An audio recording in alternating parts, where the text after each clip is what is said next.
If you've ever felt like a woman slowly stopped respecting you and you couldn't explain when it started, this video is about you.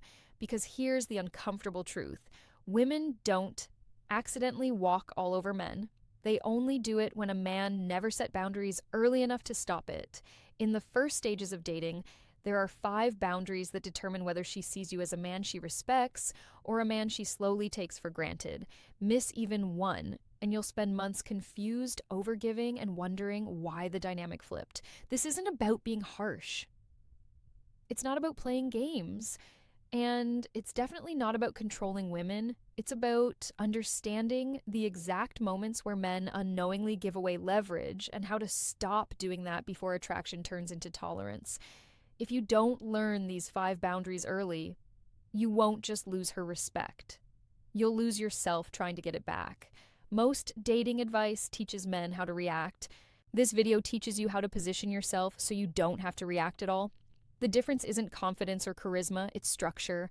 Boundaries create structure, and structure determines who leads the dynamic and who adapts to it. If you're ready to shift from guessing to understanding, like the video and subscribe now, because once you see how these dynamics actually form, you stop chasing outcomes and start controlling your own position. And that shift begins with the very first boundary most men ignore. Let's break that open. Number 1, never open financial access before she's earned it. Men confuse sharing with bonding. You think talking about money is just conversation. You think you're being transparent, relaxed, authentic, but that's not how it lands on the other side of the table. To a woman, early financial information is not intimacy, it's data. The moment you talk about your income, your investments, the cost of your car, the trips you're planning, something subtle but irreversible happens, you stop being a man she's discovering and you start being a man she's measuring. Not emotionally, practically.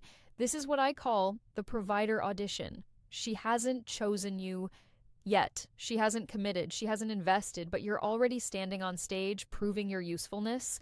And the dangerous part is that you usually don't even notice it happening. You mention your salary casually, you joke about a bonus, you talk about how much you've saved this year, you think you're just making conversation, but in her mind, a quiet assessment begins: stability, capacity, access.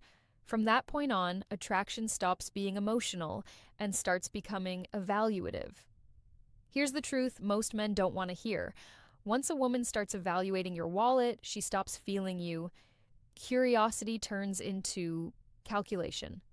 Tension turns into expectation. And no, she doesn't need to ask you for money for this shift to happen.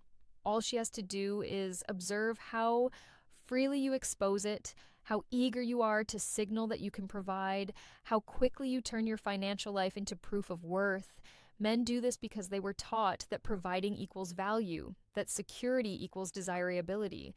But early on, provision doesn't create attraction, it replaces it. You're no longer the man she wants, you're the man she's seeing what she can get from. That's why this boundary matters so early, because once the frame changes, you don't get it back. You can't talk your way out of being evaluated. You can't charm your way back into mystery.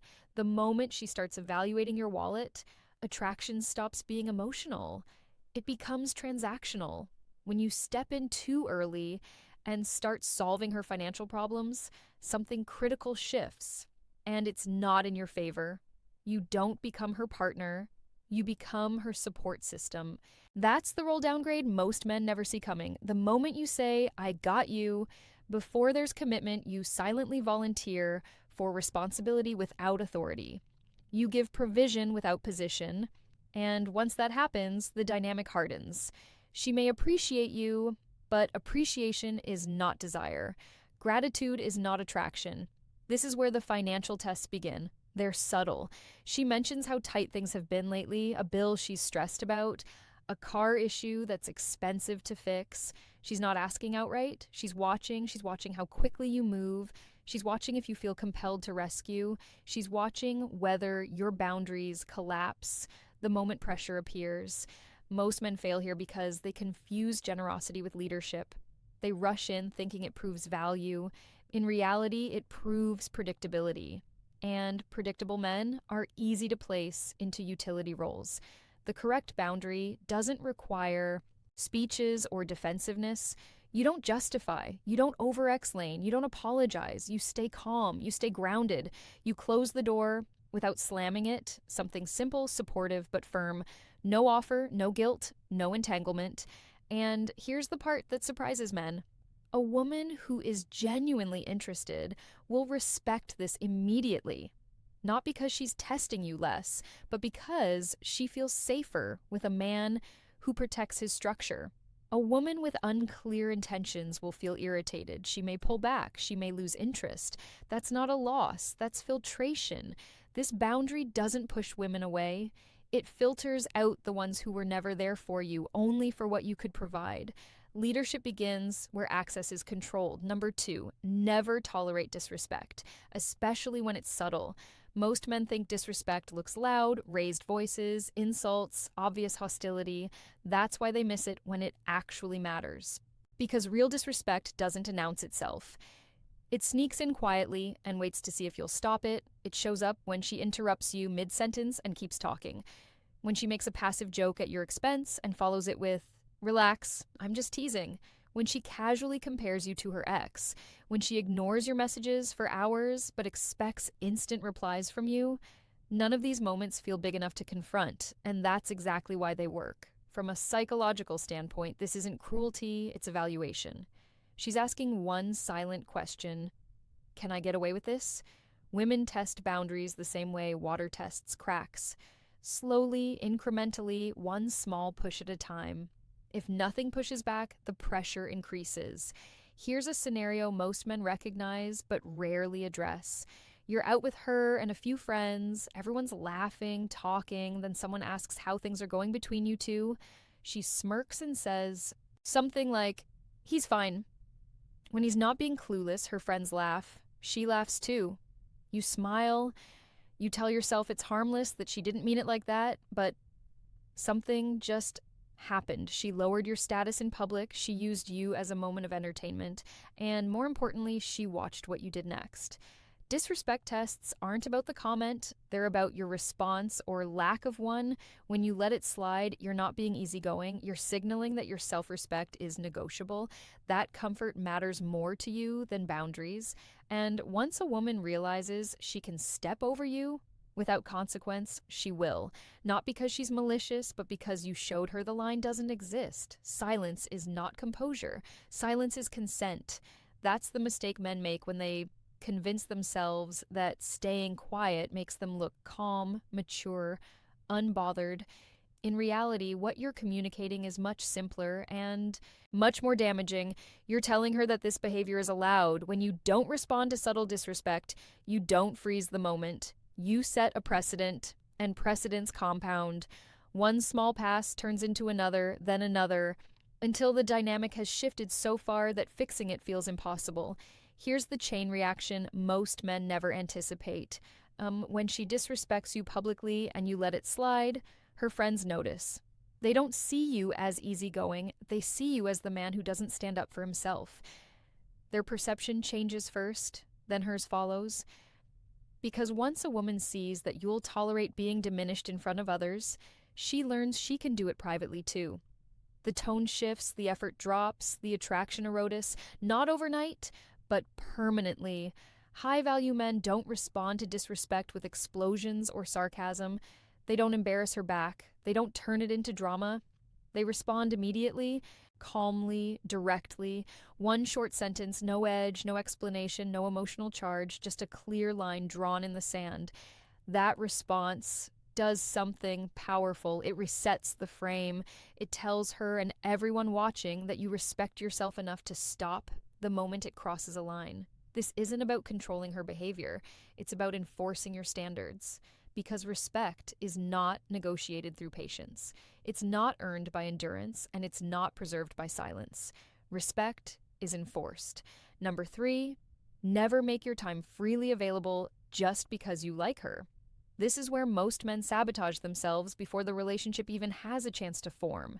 You think availability shows interest. You think saying yes quickly proves enthusiasm. You think rearranging your schedule makes you look invested. From her side, it looks very different. When a man is always available, it doesn't signal desire, it signals a lack of structure. And women don't evaluate men in isolation, they evaluate the life that surrounds him. Here's the pattern: you meet a woman you're excited about, the chemistry feels good, the attention feels promising, and because you don't want to miss your opportunity, you start doing something subtle but destructive. You cancel plans, you move commitments, you stay flexible just in case. She texts, dinner with friends disappears, gym sessions get skipped. Your schedule becomes reactive instead of intentional. Not because you're irresponsible, but because you're afraid of losing momentum. That fear is what she feels. From a psychological perspective, a woman isn't just asking, does he like me? She's asking, does this man have a life that can hold me without collapsing? When your time becomes an open buffet, she doesn't feel chosen.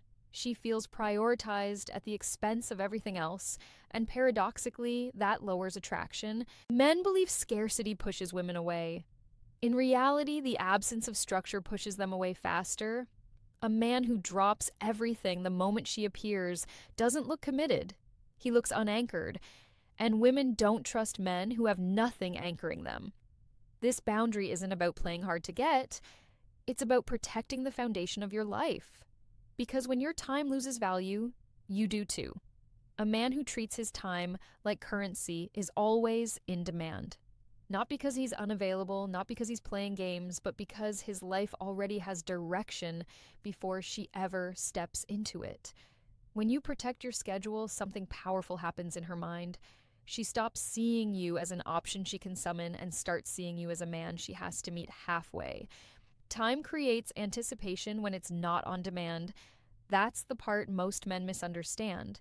They think saying no kills momentum. In reality, it sharpens it. When you don't jump every time she reaches out, you signal self-control. And self-control is one of the strongest indicators of maturity. Here's what this looks like in real life. She texts late. She wants to see you spontaneously, but you have an early morning, a workout, a commitment you already made.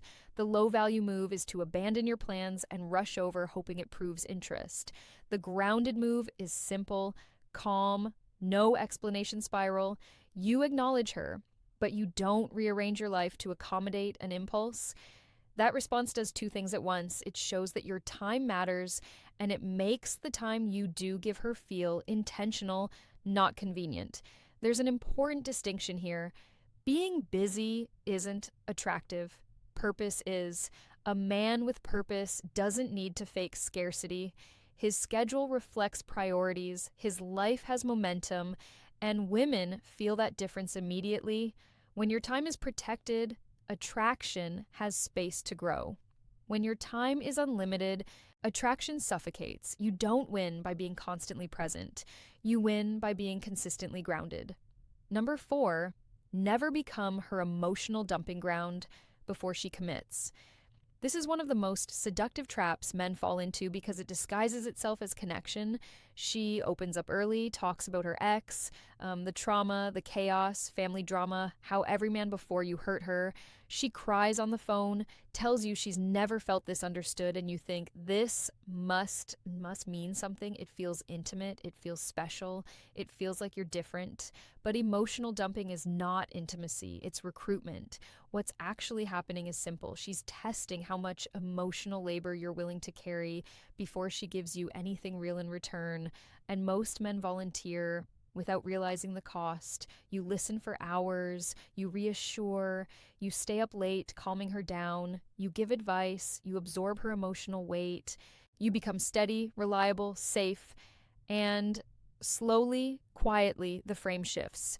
You're no longer the man she desires, you're the man she stabilizes herself with. Here's the part that hurts the most. Men mistake emotional access for emotional bonding. They think, she trusts me. What they don't see is that trust without investment doesn't create attraction, it creates utility. She leans on you, then turns around and gives her excitement, her curiosity, her unpredictability to someone else, not because you did something wrong, but because you stepped into the role of therapist instead of partner. Masculine polarity dies the moment you become her emotional container too early. Mystery fades, tension dissolves, desire flattens, and you can't argue your way out of that position. Once you're emotionally categorized as the safe one, it sticks. This boundary isn't about being cold, it's about pacing intimacy.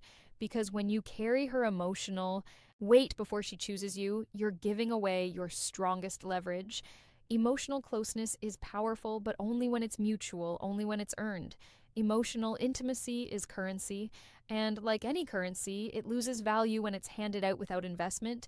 Here's the distinction most men never learn: you can be present without being responsible, you can listen without carrying, you can care without collapsing into her emotional world.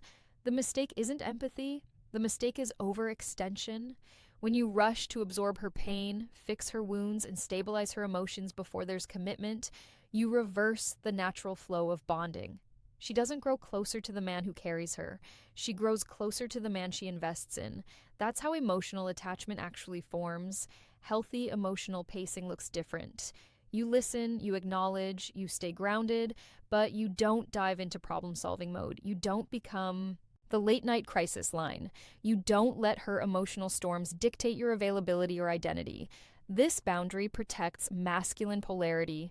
Polarity exists when there's tension, space, and mutual effort. It dies when one person becomes the emotional anchor while the other drifts freely. Men often think pulling back emotionally makes them seem uncaring. In reality, it makes the connection cleaner. It invites reciprocity. It gives her the opportunity to step forward emotionally instead of leaning back into you. And that's the key shift. A woman bonds with the man she invests in emotionally, not the one who carries her emotional weight for free. When she has to show up, when she has to contribute, when she has to regulate herself, attraction deepens naturally. This boundary doesn't block intimacy, it preserves it. Because intimacy that isn't earned doesn't build desire, it builds dependence.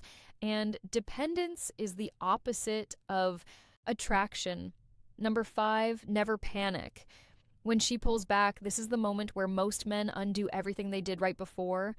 Things were good, the energy was there, the connection felt mutual, then something shifts. Her replies slow down, the warmth fades, the effort drops, and instead of staying grounded, you panic. That panic is instinctive. You feel the distance and assume something is wrong. Maybe she's stressed, maybe you said something wrong, maybe there's someone else. And without realizing it, you start doing the one thing guaranteed to kill attraction. You try harder while she does less. It usually unfolds in 3 predictable mistakes. First, you fill the silence, she creates space, and you rush to close it. More messages, faster replies, extra check-ins. What you're really saying is, I'm uncomfortable without your attention. Second, you try to reassure her. You offer emotional availability on demand. You let her know you're there for anything. Every word quietly communicates fear. Fear of losing her, fear of the connection slipping away. Third, you overcompensate. You plan more, compliment more, give more. You turn the volume up, hoping effort will restore what distance removed. But attraction doesn't work that way. From a power dynamic perspective, the moment you increase effort in response to withdrawal, the balance shifts. She holds the frame, you chase it, and once that imbalance locks in, desire suffocates. A woman cannot miss a man who is constantly trying to close the gap. She can only miss what has space to disappear. Pulling back is not always a test. Sometimes it's clarity forming, sometimes it's interest fading, and sometimes it's simply life. But panic turns every possibility into the same outcome. Loss of leverage, loss of attraction, loss of self-respect. Attraction never returns because you try harder. It returns when there's absence. That's the paradox most men resist, because it feels counterintuitive. You were taught that effort fixes problems, that persistence proves value, that if you just show up more, love will stabilize. But romantic attraction doesn't respond to effort. It responds to space.